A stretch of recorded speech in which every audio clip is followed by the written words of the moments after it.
Warning, this content may be disturbing to some audiences. Subscribe.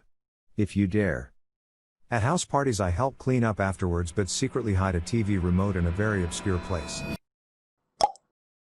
Hey everybody, welcome to ANECDOSED. People ask Reddit. Scum of Reddit, what small thing do you do to make society that little bit worse? Number 1. Commenter. I offer my seat on public transport to middle-aged people to make them feel old. Person B. On that note, I worked for a transportation company. Familiar with the meme of that guy on the crowded bus blowing off the pregnant woman when she asked him to give her his seat? Where he says, "Not my fault. Should have F a guy with a car." That actually happened. Person C. Right out of high school, I worked in a retail shop that sold massage chairs. One of the rules was that pregnant women couldn't sit in the chair while it was on, which meant that my managers and company policy required me to ask pregnant-looking women if they were pregnant. So much cringe. Usually they were pretty chill when I explained I'd rather embarrass myself than have a medical issue, but once or twice it was a real issue. Number 2. Commenter. I give people who don't like me good advice so they won't take it. Person B. You have to seem really earnest and concerned about their well-being. If you look smugly satisfied when you tell them, they might see through your plot. If you look like you're trying to help, they'll think you're trying to sabotage them. Which you are, but not in the way they think. Person C. I always tell people to take the high road, so there is more room for me on the low road. Tom Haverford. Person D. I compliment good girls I know with words like vicious so I can turn them into the wild evil beasts that dwell inside them over the next 20 years. Number 3. Commenter. I add spelling mistakes to emails I'm supposed to forward. Person B. That's pretty good. I still remember that subtle ways to drive someone crazy thread. Where one employee was super anal about his spoon, so everyone in the office would add the text spoon spoon spoon spoon spoon spoon spoon in white text, so it was invisible, to all email correspondence to this person. Apparently it caused every website he visited had ads for spoons and flatware, and drove the guy mad thinking Google was watching his every move. Number 4. Commenter. I work at Timmy's, and when people who get bagels are jerks I don't cut their bagels all the way through. It's not that big a thing, but I know it'd ruin my whole bagel experience. Person B. Even when I am nice, they people at Timmy's never cut my bagel all the way. And then they put a huge scoop of cream cheese in the hole, and not on the actual bagel. Person C. One time in Montreal I got a vanilla creme donut that had no creme inside. It had the little whip of creme on the outside, but no one had actually filled it. I was hurt. Person D. My brother is a baker at Timmy's. He told me that the machine they use to fill the donuts is on a timer, and there's a split seconds where the machine is in cool down but the donuts still continue moving to save money on not using a lot of filling. I was pissed when I found out that's why. Person E. I can taste when the employee has used the same instrument to cut my bagel as they had previously used to cut a bagel with herb and garlic cream cheese. I hate the flavor so much, but I never complain about it. It isn't their fault I have a higher than average sensitivity to taste. So, you're likely running even more people's days without even realizing it. Number 5. Commenter. I hold the door open for people that are too far away. Person B. For extra points, you should roll your eyes, sigh heavily, and let it close when they're just about in range. Person C. My fave thing is after holding the door at the mall or something, if they don't acknowledge my existence, I let them get about 15 feet away, then at a volume normally reserved for movie theater sound commercials I say, "Well, you're welcome, Your Majesty. Sorry I didn't sprinkle down rose petals for you." Person D. Oh God. I run into this several times at a 7-Eleven near me. I'll park my car at the pump, which is 50 to 60 feet from the door, just get out of the car, and there will be some guy/girl that makes eye contact with me and keeps the door held open until I get there. I have to run so I don't look like the jerk, lol. Person E. That's like people in cars waiting for me on my bicycle when they have the right of way. It usually takes a while for it to be clear that they're stopping for me, by which time I already slowed down to pass behind it, making me lose even more speed, and then we've both lost speed and time. It would be faster for everyone if they'd just stick to their right of way. But it's still a nice gesture, so I still begrudgingly put my hand up to thank them. Number 6. Commenter. I tell little kids that Santa is real and will bring them anything they want as long as they ask their parents for it enough times. Person B. My family was very poor growing up. When I was very young, I wanted a drivable Jeep, Hits toy, but knew we couldn't afford it. Not knowing what I was doing, I looked my mom in the eyes and said, "Mommy, I know we can't afford the Jeep. It's okay. I'll just ask Santa for it." I unknowingly trapped them into either ruining the Santa thing for me years too early or figuring out how to buy one. I don't know what they did, but I got a damn Jeep that year. Person C. I never believed in or was led to believe in Santa. Mom said it was because what if you found out Santa wasn't real and so you thought Jesus also wasn't real? But I have a feeling, I couldn't afford to buy Christmas gifts, was closer to the truth. Now I feel bad because my friends all have kids and are all about the magic of Santa and Christmas, and I'm like, what?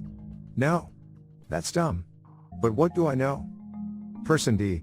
My parents had me convinced that Santa was a business guru when I was about 8. I got a PlayStation 2 that Christmas from Santa, and it broke about 6 months later.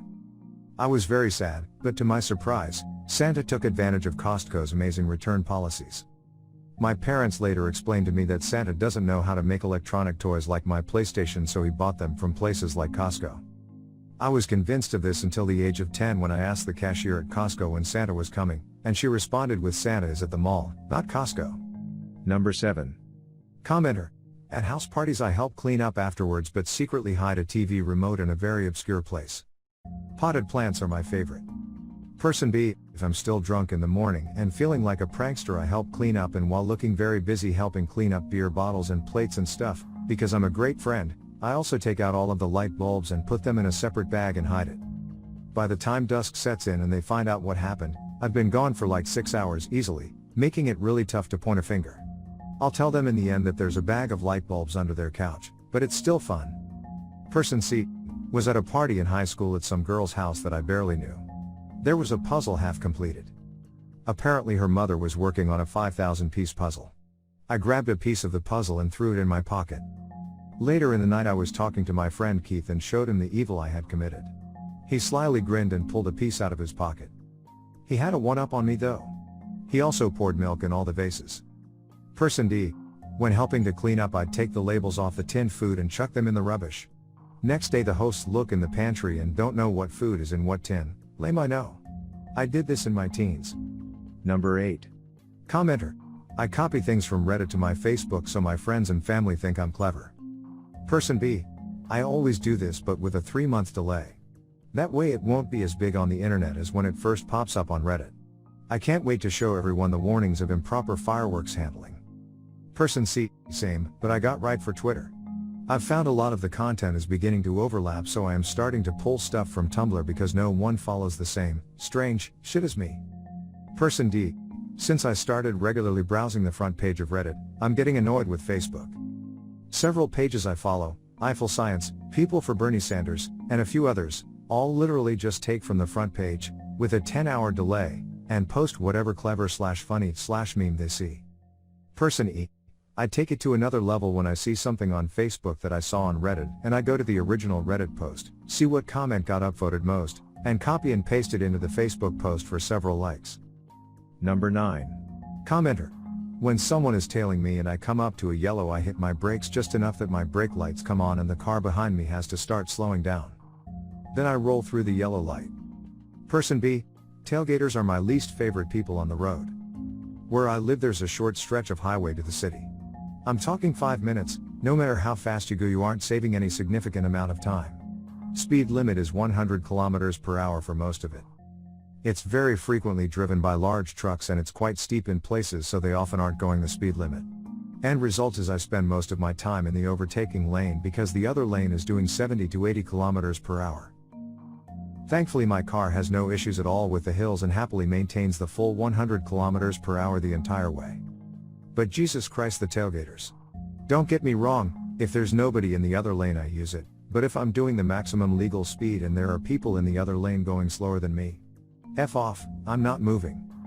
I don't care that you for some reason feel you need to go 130 km per hour on this piss end of a highway. I'm not finding a gap, slowing down, changing lanes and then needing to find another gap to get back out again just because you've decided speed limits don't apply to you.